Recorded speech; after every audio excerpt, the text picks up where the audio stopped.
Hello everyone, and welcome to my new Muddy Puddles guide with the new hero, Rosalia. This uses a completely new start because of the base tower changes, which allows boat start to be possible. Yes, boat start. First, you want to line up your boat so it's as left as possible in this little, bend here, and then you just want to move it up a little bit. This spot is not too precise. Unfortunately, even with the boat start, there's still a little bit of mid-round micro, so yeah. You want to set it to last for 3 shots on the greens, and then switch to first. And then after the greens, just switch it back to last. That is all you have to do for round 6. If you got the placement right, that is. And then for round 7, keep it on last, and then because of the base tower changes, we can now get a sniper up here, and left on first. This should just beat the round for free with no micro, which is kind of nice. And then for round 8, just set the boat to first, and the sniper to strong.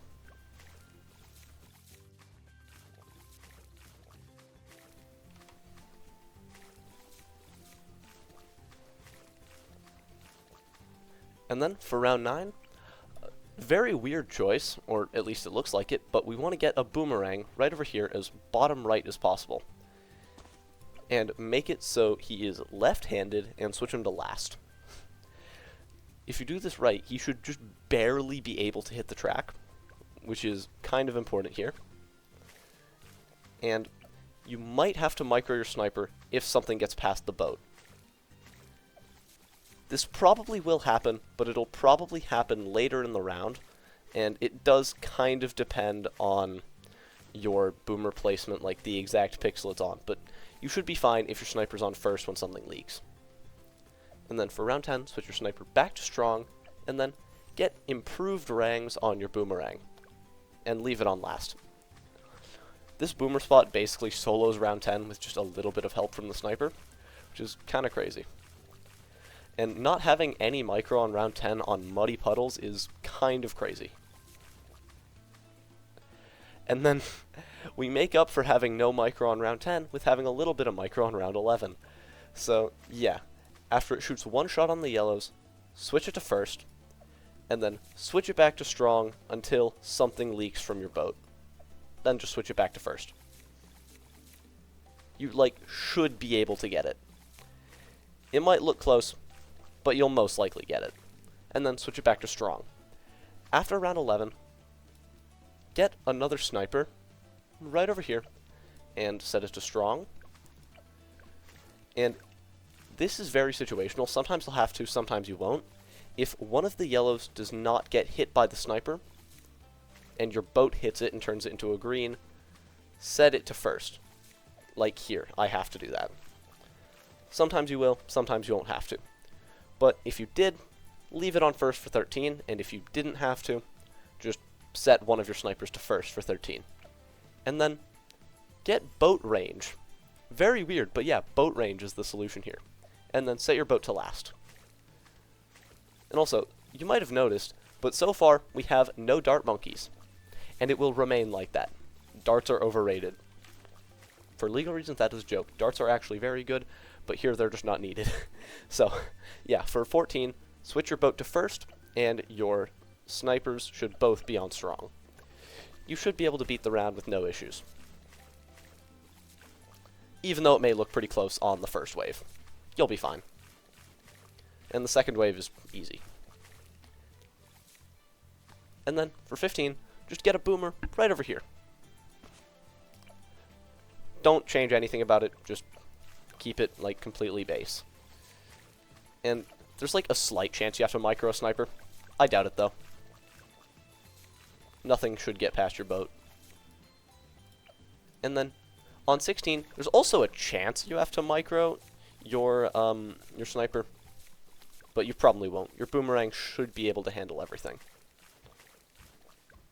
17 is round 17, so it's completely free. And then we have round 18, where we get our hero of choice, Rosalia. This start only works with this hero, by the way. I don't think it works with anything else. So yeah. Put her right over here, just in this curve. And put her up here, and set her to last. This is important because we want to be using her laser's pierce for this round, because even with a boat, the pierce isn't too great. You should be able to just wreck the round. And then move her down here. Just right down here. And then get a third sniper right up here and set it to strong. There's a chance you have to micro a sniper this round. You probably won't have to, but there's a chance. The pinks can be kind of annoying. Like here, I will micro sniper just for safety, but my boat should still be able to catch it. And then set it back to strong for round 20. And then for round 20, move her over here, set her to first, and equip the grenade. The grenade is now just better than the laser because it's better on any round after 19, or at least for the early game. Round 20 should be free because it's round 20. Nothing difficult has ever happened on this round. And then for 21, move her over here. And not a druid, we'll get to that later, get a fourth sniper over here. The other three snipers can really go wherever. This one has to be specifically here. This spot's very important. And then set it to strong. You should be fine. Double boomer plus 4 snipers, a hero, and a boat, quite literally all of our defense, is fine for this round. And then, for 22, upgrade your top left sniper to full metal jacket, set your boomer, your top boomer, to first, and use Rosalia's ability as soon as the round starts. You want to wipe out as much of it as possible, and not have to rely on your snipers popping everything after it's all, like, left, basically. Or after it's out of your boomerang's range. 23 should be easy, though. Nothing to worry about here. And now, camo on your sniper for 24. And then, for 25, move Rosalia down here. And get a druid right over here. We'll end up getting this guy to a Druid of the Jungle, but for now we kind of need just the base Druid. And then set him to strong. This round can look a bit sketchy, so if you want to micro sniper, feel free to. I haven't ever had to, though, so you'll probably be fine. Here I do it just because I got a bit scared, but I wouldn't have had to. And then for 26, move her over here. And now we can start upgrading our druid.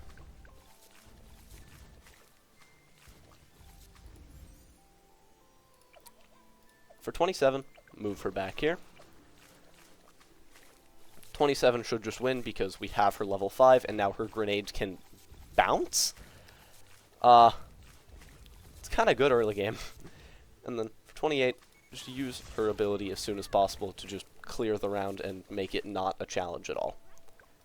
And then, in the middle of 29, get your Jungle Druid.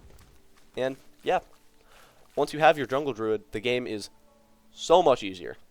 That was by far the hardest part done, and from now, the rest of the game is basically free. Get Hardthorns and set him to first as well. That's important. The last time you really have to move Rosalia is for 31, but after this, you kind of just win. You can still move her in the early game if you'd like, but I'm not going to. Well, I'll move her a little bit for 32 because we don't have all our defense ready yet.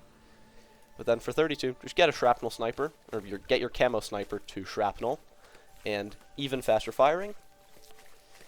And yeah, that's basically all for the early game. I'll see you on round 40.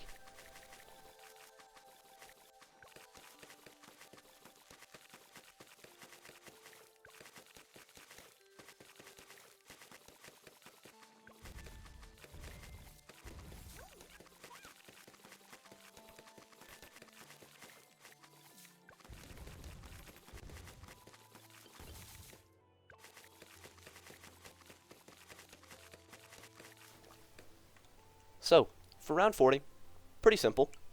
Just place a heli right over here, like in line, like almost exactly in line with Rosalia's helipad right here. So, like, the helipad should be just in line here. And so our heli is now being discounted by Rosalia's level 6, I think it is. It's kind of useless, but I guess it works. And then, yeah, just get your heli to a 203 Moab shove. And then use her level 7 ability. You'll be fine. She just wrecks the Moab. And the theme for this strategy is throwback to 2019, because this hero, Rosalia, was originally designed to make Muddy Puddles Chimps beatable, but people ended up figuring out how to beat it without her, so I guess that wasn't her purpose anymore. And then for 43, just use her level 7. But yeah, anyways, back to how this relates to 2019. We're going to be using a random mid-game tier 5 for absolutely no reason, because that's what was done back then. And for late game, we'll be going for a Comanche Commander with Shattering Shells, which was pretty decent back then, I think, or that's what I've been told at least. And then, for 46, place a village right over here as top left as possible below your helipad, and then get it to a 220 village, just 220 right here. Also, get Bouncing Bullet on 42. I think I already mentioned that, but I'm not entirely sure if I did. Anyways, for 46, just use her level 7, so nothing gets close, and you should be fine.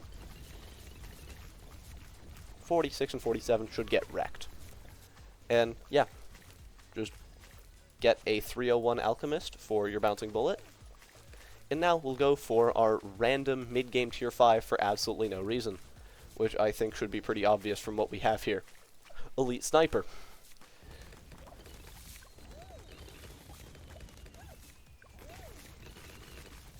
Alch Supply Drop, let's go. This Alch Supply Drop is OP.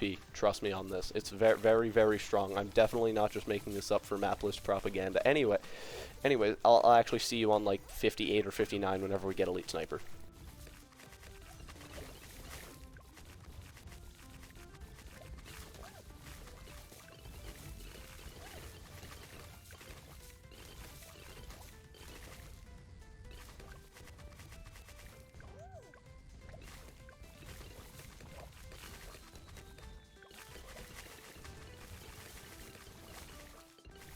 So, you should be able to get Elite Sniper toward the end of 58. And when you get it, set it back to first, because for some reason the game decides it's a good idea to automatically target it to Elite, when Elite is just like the worst targeting option to ever exist. It's not good. I don't know why they added this. But anyway, yeah, set it to first. And now, we'll be going for our main damage dealing tier 5 of the run, Comanche Commander. Can never go wrong with it, especially on long single lane maps.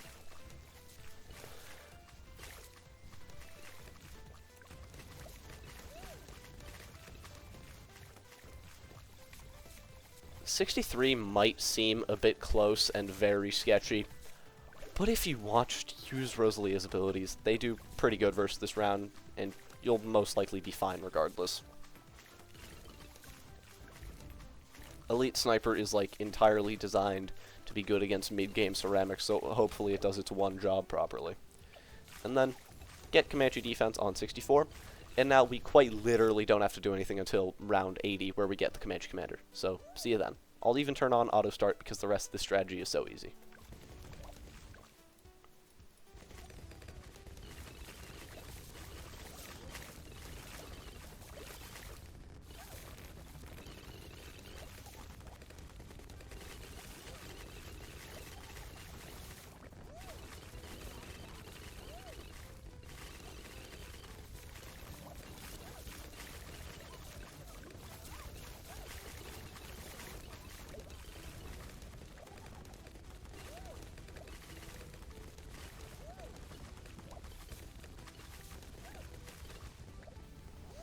So, yeah, back on round 80, or technically the end of 79, but yeah, now we have the Comanche Commander. This tower apparently was pretty good back in, like, the early days of TD6, when it got outside, or when it actually, or when the minis got alch buffs. Apparently they did that at one point, and it was insanely broken. I didn't play the game back then, so I don't really know. But yeah, next. So all of our things can pop DDTs. Let's upgrade our village to a MIB. And then, whenever you can afford it, get a call to arms. We'll be using it a few times during this run, but it's not too much.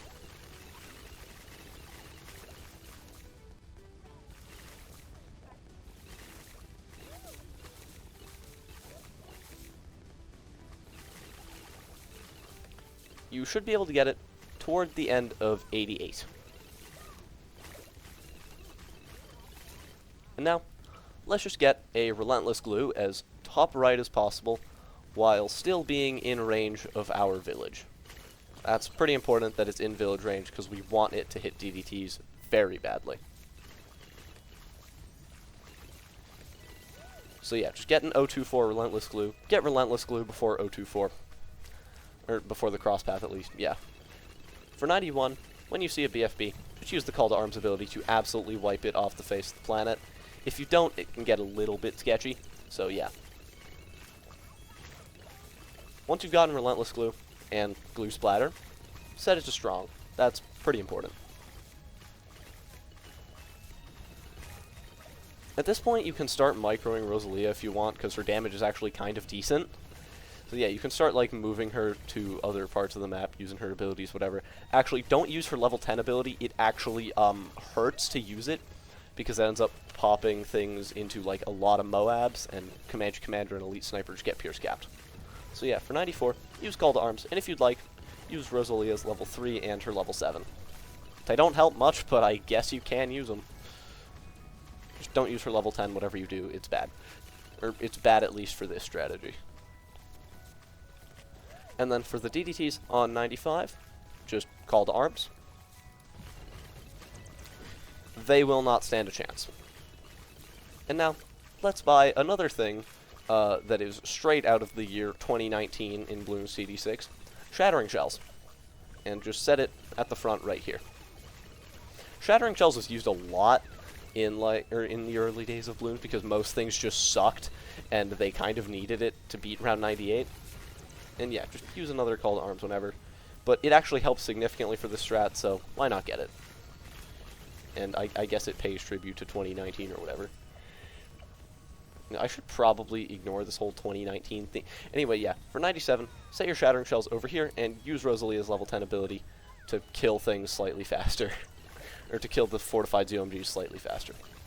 And then for 98, move it to the front, Call to Arms, and Rosalia's level 3 and level 7. The round might still look a bit close, but you're fine.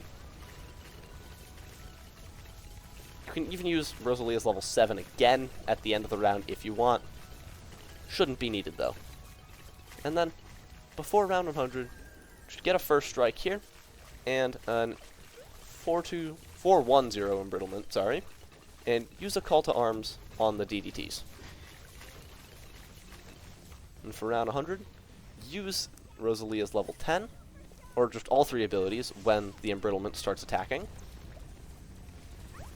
And then use her level 7 off cooldown and Call to Arms. And when the bat is about to exit the screen, just first strike. And now, if you've done everything correctly, and trust me, it is a lot, so good job, you should now have your Muddy Puddles black border with a strategy straight out of 2019, except not really because we have OP Relentless Glue and Jungle Druid. But shh, it's a 2019 in quotation marks strategy. So yeah, I hope this guide helped you out. Have a nice rest of your day. Goodbye.